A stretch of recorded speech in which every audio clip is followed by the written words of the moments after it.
আপনারা কি চান ফিক্সড ডিপোজিটে ইনভেস্ট করতে? তাহলে এই ভিডিওটি আগে দেখুন। দেখুন, বর্তমান সময়ে ফিক্সড ডিপোজিটে যেরকমভাবে ইন্টারেস্ট রেটে পরিবর্তন হচ্ছে এবং তাতে কিন্তু আমরা সবাই চিন্তিত কোথায় ইনভেস্ট করে আমরা সবথেকে বেশি রিটার্ন পাবো। তাই আজকের এই ভিডিওটি এমন একটি জায়গায় যেখানে ফিক্সড ডিপোজিট করলে হয়তো আপনারা ভালো রিটার্ন পাবেন, যেখানে কোনো ভেদভাব নেই। সিনিয়ররা আলাদা পাবে, জেনারেল যারা রয়েছে মানে যাদের বয়স 60 বছরের কম তারা আলাদা পাবে, এরকম কোনো ভেদভাব নেই। সবাই একই ইন্টারেস্ট পাবেন। হ্যাঁ, আজকে কথা বলবো আমরা পোস্ট অফিসের এফডি সম্পর্কে, বা যাকে বলা হয় টাইম ডিপোজিট বা ফিক্সড ডিপোজিট সম্পর্কে, যেখানে ইনভেস্ট করে সবাই একই ধরনের ইন্টারেস্ট পাবে। আমরা কিন্তু প্রতিনিয়ত আদার্স ব্যাংকের এফডি নিয়েও আলোচনা করেছি। বর্তমান সময়ে এসবিআই এর এফডির কথা যদি বলি, যেখানে অনেক কম ইন্টারেস্ট রেট দেওয়া হচ্ছে, তাই আমরা তুলে ধরলাম পোস্ট অফিসের এফডি সম্পর্কে, যেখানে আমার মনে হয় ইন্টারেস্ট রেট মোটামুটি ভালোই দেওয়া হচ্ছে। এবার আপনারা বিবেচনা করবেন ভিডিওটি দেখার পর যে ইন্টারেস্ট রেট ঠিক দিচ্ছে কি না, ইনভেস্ট করা যাবে কি না। বর্তমান সময়ে অন্যান্য ব্যাংকের তুলনায় এফডির ইন্টারেস্ট রেট পোস্ট অফিসে ভালো কি না। আমি হলাম কৌশিক এবং আপনারা দেখছেন বিনিয়োগের খুঁটিনাটি চ্যানেল। আমরা অনুরোধ রাখবো যাতে আপনারা ভিডিওটি সম্পূর্ণ দেখেন এবং আমরা উইথ ক্যালকুলেশন আপনাদেরকে বোঝাবো যে আপনারা এই এফডিতে কত টাকা ইনভেস্ট করলে কত টাকা অবধি রিটার্ন পেতে পারেন, 1 বছর, 2 বছর, 3 বছর বা 5 বছর এফডিতে। এফডিতে ইনভেস্ট করার জন্য সবার আগে আমাদেরকে জানতে হবে আপনারা বা আমরা কারা কারা এই পোস্ট অফিসে এফডি ওপেন করাতে পারবো।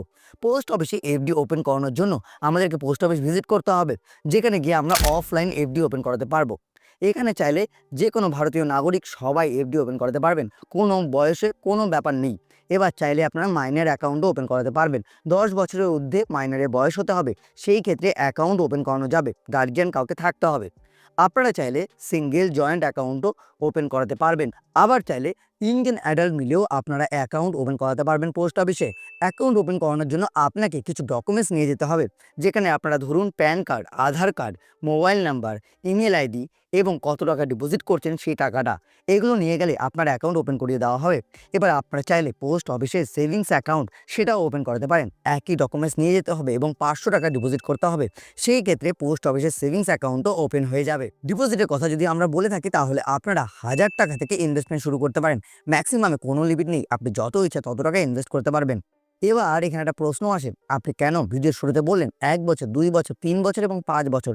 হ্যাঁ, পোস্ট অফিসের এফডিতে 1 বছর, 2 বছর, 3 বছর, 5 বছরেরই এফডি করানো যায়। 7 দিন, 41 দিন বা ওই আদার্স টাইপের এফডি হয় না, 332, 444, সেই রকম টাইপের এফডি করানো যায় না। আপনারা যদি আদার্স ব্যাংকের সঙ্গে তুলনা করেন, সেই ক্ষেত্রে কিন্তু দেখা যায় যে এখানে মাত্র 4টি অপশন রয়েছে, 1, 2, 3 এবং 5। অন্যান্য জায়গায় অনেক অপশন রয়েছে এবং 10 বছর অবধি এফডি করা যায় সেরকমও রয়েছে, কিন্তু এখানে আপনারা সেরকম কোনো সুযোগ সুবিধা পাবেন না। যদি ইন্টারেস্ট রেটের কথা বলি, তাহলে 1 বছর এফডি বা টিডিতে আপনারা যে ইন্টারেস্ট রেটটা পাবেন সেটা হলো 6.9%। 2 বছরের এফডি বা টিডিতে যে ইন্টারেস্ট রেটটা আপনারা পাবেন বর্তমান সময়ে 7%, এবং 3 বছরের এফডিতে বা টিডিতে যে ইন্টারেস্ট রেটটা পাবেন সেটা 7.1%, এবং 5 বছরের এফডিতে আপনারা পাবেন রেট অফ দ্য ইন্টারেস্ট 7.5%। তাহলে বুঝতেই পারলেন, যদি আপনারা হাইয়েস্ট টাইমের জন্য এফডি করেন মানে 5 বছরের জন্য, তাহলে আপনারা পাবেন 7.5%। এছাড়াও আপনারা কিন্তু 5 বছরের এফডিতে ট্যাক্সের বেনিফিটও পাবেন, 80 সিলিন্ডারে 1.5 লক্ষ টাকা। হ্যাঁ, 1, 2, 3-এ আপনারা কোনো বেনিফিট পাবেন না এফডিতে, কিন্তু মানে ট্যাক্সের বেনিফিট পাবেন না।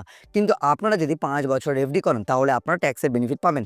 অনেকে আমাকে একটা প্রশ্ন সবসময় করে যে ব্যাংকে যদি আমরা 5 বছর এফডি করাই সেই ক্ষেত্রে ট্যাক্সের বেনিফিট পাই, কিন্তু পোস্ট অফিসের এফডিতে ট্যাক্সের বেনিফিট পাওয়া যায় কি না যায় সেটা নিয়ে সবাই ভাবনা চিন্তা থাকে এবং আমাকে কমেন্টও করে। তাই আমি বলছি 5 বছর এফডি করলে আপনারা 80 সিলিন্ডারে 1.5 লক্ষ টাকা ছাড় পাবেন। কিন্তু পোস্ট অফিসে এফডি করানোর আগে একটা জিনিস আমাদের সবাইকে মনে রাখতে হবে, প্রি ম্যাচুরিটি ক্লোজার। হ্যাঁ, এটা খুবই ইম্পর্টেন্ট পোস্ট অফিসের এফডিতে। অন্যান্য জায়গার এফডিতে এত ঝামেলা নেই যেই ঝামেলাটা পোস্ট অফিসের এফডিতে রয়েছে। যদি আপনারা 1 বছর, 2 বছর, 3 বছরের এফডি ওপেন করিয়ে থাকেন, মানে যে কেউ 1 বছর করালো, কেউ 2 বছর বা কেউ 3 বছর, যারা এই ক্যাটাগরিতে পড়ে তারা যদি এফডি অ্যাকাউন্ট ওপেন করায় এবং 6 মাসের মধ্যে এফডি অ্যাকাউন্ট ক্লোজ করায়, মানে আজকে আপনি এফডি অ্যাকাউন্ট ওপেন করিয়েছেন এবং 6 মাসের মধ্যে আপনার কোনো দরকার পড়লো এবং আপনি এফডি অ্যাকাউন্ট ক্লোজ করাতে চান, তো সেই ক্ষেত্রে কিন্তু আপনাকে দিবে শুধুমাত্র সেভিংস অ্যাকাউন্টের ইন্টারেস্ট রেট, যেটা হলো বর্তমানে 4%। তাহলে বুঝতেই পারছেন, যদি আপনারা আজকে থেকে শুরু করে 6 মাসের মধ্যে অ্যাকাউন্টটিকে ক্লোজ করান, সেই ক্ষেত্রে আর যদি আপনারা 2 বছর বা 3 বছরের এফডি ওপেন করান, সেই ক্ষেত্রে কিন্তু আপনারা যদি 6 মাস পরে গিয়ে ক্লোজ করান, তাহলে আপনাদেরকে কিন্তু আপনার ইন্টারেস্ট অ্যামাউন্ট থেকে 2% কেটে নেওয়া হবে। 7% থাকলে সেটা হয়ে যাবে 5%। তাহলে বুঝতে পারছেন সেখানেও আপনাদেরই কিন্তু লোকসান। তাহলে এখানেও একটা ব্যাপার রয়েছে, কতদিন? যদি 6 মাস পর থেকে 2 আর 3, কারণ ওই 1 বছরেরটা তো এই 1 বছরে কমপ্লিট হয়ে গেল। 2 বছর এবং 3 বছরের এফডি যদি 6 মাস পর থেকে ম্যাচুরিটি হওয়ার আগের দিন অবধিও ক্যানসেল বা প্রি ম্যাচুরিটি করান, সেই ক্ষেত্রে আপনার ইন্টারেস্ট অ্যামাউন্ট থেকে 2% কেটে যেটা হবে সেটাই আপনাকে দেওয়া হবে। তাহলে এবার রইল 5 বছরের এফডি। 5 বছরের এফডি আপনি কোনোভাবেই ক্লোজ করাতে পারবেন না। যদি বাধ্যতামূলক প্রি ম্যাচুরিটি ক্লোজ করানো, সেই ক্ষেত্রে আপনাকে দেওয়া হবে পোস্ট অফিসের সেভিংস ব্যাংক অ্যাকাউন্টের ইন্টারেস্ট রেট। হ্যাঁ, পোস্ট অফিসের সেভিংস ব্যাংক অ্যাকাউন্টের ইন্টারেস্ট রেট। দেখুন, এখানে একটা ব্যাপার রয়েছে, 5 বছরের এফডি করালে আপনি কিন্তু অ্যাকাউন্ট থেকে প্রি ম্যাচুরিটি করাতে পারবেন না। হ্যাঁ, তাহলে আপনাকে করতে হবে অ্যাকাউন্ট ক্লোজ। যদি আপনি 4 বছর আগে কোনোভাবে আপনার টাকার দরকার পড়ে এবং আপনি চান প্রি ম্যাচুরিটি করাতে, সেটা পারবেন না। তাহলে আপনাকে অ্যাকাউন্ট ক্লোজ করাতে হবে এবং সেই অ্যাকাউন্ট ক্লোজ করালে আপনি পাচ্ছেন 4% ইন্টারেস্ট রেট। মানে পোস্ট অফিসের সেভিংস ব্যাংক অ্যাকাউন্টের যে ইন্টারেস্ট রেট, সেটা 3.5ও হতে পারে, 4ও হতে পারে। এখন 4 চলছে, আমি তাই 4 বলছি। কিন্তু 4 বছর পরে গিয়ে যদি আপনি ওই উইথড্র করান বা প্রি ম্যাচুরিটি করান, একই কন্ডিশন, কিন্তু ওই 4%ই পাবেন। কিন্তু নর্মালি আপনি প্রি ম্যাচুরিটি 4 বছর অবধি করাতে পারবেন না। 4 বছর পরে 5 বছরের মাঝে করাতে পারবেন। না হলে এই 4 বছরের মধ্যে যদি আপনার টাকার দরকার পড়ে, অ্যাকাউন্ট থেকে ক্লোজ করিয়ে দিয়ে আপনার পুরো টাকা উইথড্র করাতে হবে। সেই ক্ষেত্রেই কিন্তু আপনি একমাত্র অ্যাকাউন্টটিকে ক্লোজ করাতে পারেন বা 5 বছর এফডি থেকে টাকা উইথড্র করাতে পারবেন সময়ের আগে। আমি আমার প্রতিটি ভিডিওতে একটা কথা বলি, ইন্টারেস্ট রেটে কিন্তু পরিবর্তন প্রতি 3 মাস অন্তর অন্তর হয় পোস্ট অফিসে। আমি ডেসক্রিপশনে লিঙ্ক দিয়ে রাখবো, যেখান থেকে আপনারা চাইলে চেক করে নিতে পারেন যখন আপনারা এই ভিডিওটি দেখছেন, যে সেই সময় কী রকম ইন্টারেস্ট রেট চলছে এবং কী রকম রিটার্ন পেতে পারেন। এছাড়াও আপনারা আমাদের টেলিগ্রাম চ্যানেলের সঙ্গে যুক্ত হতে পারেন, যেখানে আমরা প্রতিনিয়ত আপডেট দিতে থাকি, কখন চেঞ্জ হচ্ছে, কখন কী ইন্টারেস্ট রেটে আসছে, কীরকম রিটার্ন পেতে পারেন, প্রতিটি বিষয় নিয়ে যে কোনো আপডেট সবার আগে কিন্তু আমরা সেখানেই দিয়ে থাকি। আপনারা এই এফডি অ্যাকাউন্ট কিন্তু এক্সটেনশন করাতে পারেন। হ্যাঁ, অনেক সময় এরকম হয় যে আমরা ওই এফডি অ্যাকাউন্ট ম্যাচুরিটি হওয়ার আগে আরও কিছু দিনের জন্য যদি বাড়িয়ে দিতাম, হয় না?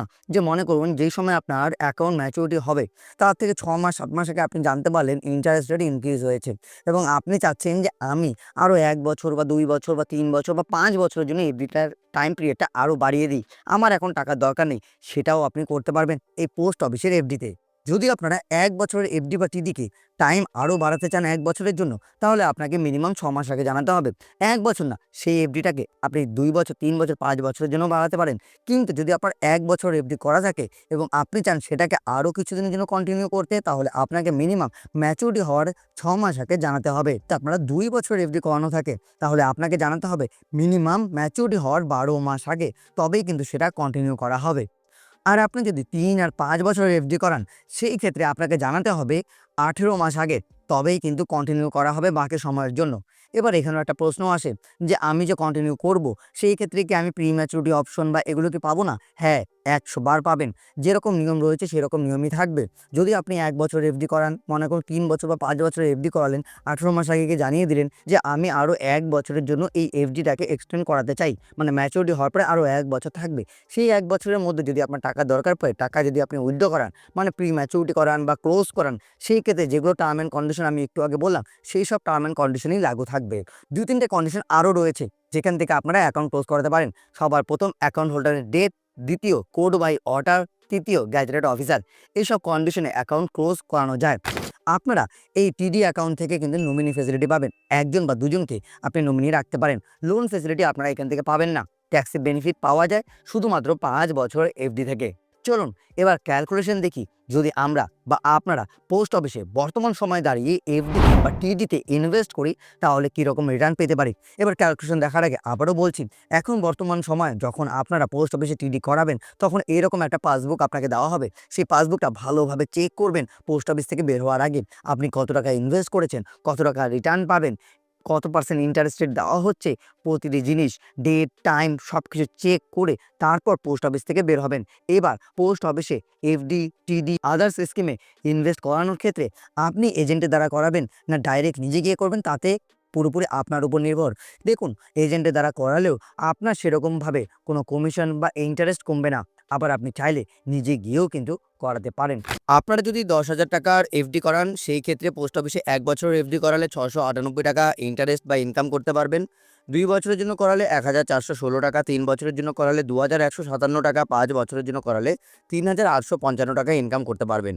যদি আপনারা ১০,০০০ টাকা ইনভেস্ট করে থাকেন, মানে ৫ বছরের এফডি করালে ৩,৮৫৫ পাবেন ইন্টারেস্ট, ম্যাচুরিটি রিটার্ন পাবেন ১৩,৮৫৫। এইভাবেই কিন্তু ক্যালকুলেশন করা হয়। যদি আপনারা ২০,০০০ টাকা ইনভেস্ট করেন এফডিতে, তাহলে ১ বছরের জন্য ১,৩৯৫ টাকা ইনকাম করতে পারবেন, ২ বছরের জন্য ২,৮৩২ টাকা ইনকাম করতে পারবেন, 3 বছরের জন্য ৪,৩১১ টাকা ইনকাম করতে পারবেন এবং 5 বছরের জন্য ৭,৭৫১ টাকা ইনকাম করতে পারবেন। তার মানে দাঁড়াচ্ছে 3 বছরের এফডি করালে ২৪,৩১১ টাকা আপনারা ম্যাচুরিটিতে রিটার্ন পাবেন। এরপর যদি আপনারা 30,০০০ টাকা ইনভেস্ট করেন, ২,০৯৩ টাকা ১ বছরে ইনকাম করতে পারবেন, ৪,২৪৮ টাকা 2 বছরে ইনকাম করতে পারবেন, ৬,৪৬৮ টাকা 3 বছরে ইনকাম করতে পারবেন, ১১,৫৭০ টাকা 5 বছরে ইনকাম করতে পারবেন যদি আপনারা 30,০০০ টাকা ইনভেস্ট করেন। ইন্টারেস্ট রেটের কথা আমি আগেই বলে রেখেছি আপনাদের, সেখান থেকে গিয়ে চেক করে নেবেন। যদি আপনারা ৫০,০০০ টাকা ইনভেস্ট করেন, তাহলে ৩,৪৮৮ টাকা ১ বছরে ইনকাম করতে পারবেন, ৭,০৮০ টাকা 2 বছরে ইনকাম করতে পারবেন, ১০,৭৭৯ টাকা 3 বছরের এফডি থেকে ইনকাম করতে পারবেন এবং ৫ বছরের এফডি থেকে ১৯,২৮৫ টাকা আপনারা ইনকাম করতে পারবেন। মানে 2 বছরের এফডিতে ৫৭,০৮০ টাকার মতো ম্যাচুরিটিতে রিটার্ন পাবেন যদি আপনারা ইনভেস্ট করেন ৫০,০০০ টাকা। ইন্টারেস্ট রেট চেক করার জন্য ডেসক্রিপশন বক্স ফলো করতে পারেন, সেখানেও আমরা কিন্তু এই ক্যালকুলেটরের লিঙ্ক দিয়ে রাখবো। যদি আপনারা ৭০,০০০ টাকা বা ৭৫,০০০ টাকা ইনভেস্ট করেন, যদি ৭৫,০০০ টাকা ইনভেস্ট করেন, তাহলে আপনারা ৫,২৩২ টাকা ১ বছরে রিটার্ন পাবেন, ১০,৬২০ টাকা ২ বছরে রিটার্ন পাবেন, ১৬,১৬৭ টাকা 3 বছরে রিটার্ন পাবেন এবং ২৮,৯২৫ টাকা 5 বছরে রিটার্ন পাবেন যদি আপনারা ৭৫,০০০ টাকা ইনভেস্ট করে থাকেন এই স্কিমে। তার মানে দাঁড়াচ্ছে 1 বছরের এফডি যদি আপনি ৭৫,০০০ টাকা ইনভেস্ট করেন, ৮০,২৩২ টাকা রিটার্ন পাবেন। আর যদি আপনারা ১,০০,০০০ টাকা ইনভেস্ট করেন, তাহলে ৬,৯৭৫ টাকা ১ বছরে ইনকাম করতে পারবেন, ১৪,১৬২ টাকা 2 বছরে ইনকাম করতে পারবেন, ২১,৫৫৮ টাকা 3 বছরে ইনকাম করতে পারবেন, ৩৮,৫৭০ টাকা 5 বছরে ইনকাম করতে পারবেন। তাহলে বুঝতেই পারছেন, যদি আপনি ১,০০,০০০ টাকা রাখেন, ম্যাচুরিটিতে 5 বছর পরে গিয়ে ১,৩৮,৫৭০ টাকা রিটার্ন পাবেন। 5 বছরের এফডিতে আবার ট্যাক্সেরও বেনিফিট রয়েছে। তাহলে কেমন লাগলো আজকের এই ভিডিওটি? যদি এই ভিডিও সংক্রান্ত বা আদার্স কোনো ভিডিও সংক্রান্ত আপনাদের মধ্যে কোনো প্রশ্ন থাকে, নিচে কমেন্ট বক্স সর্বদা আপনাদের জন্য খোলাই রয়েছে। যদি ভিডিওটি আপনাদের ভালো লেগে থাকে, ভিডিওটি বন্ধুবান্ধব এবং গুরুজনদের সাথে শেয়ার করে দেবেন। এছাড়াও কোন টপিকে বা কী রকম ভিডিও আপনাদের চাই, সেটাও আপনারা কমেন্টের মাধ্যমে আমাদেরকে জানাতে পারেন। সেই রকম ভিডিও আমরা আপনাদের জন্য আরও বেশি বেশি নিয়ে আসার চেষ্টা করব। ভিডিওটি দেখার জন্য আপনাদের সকলকে অসংখ্য অসংখ্য ধন্যবাদ।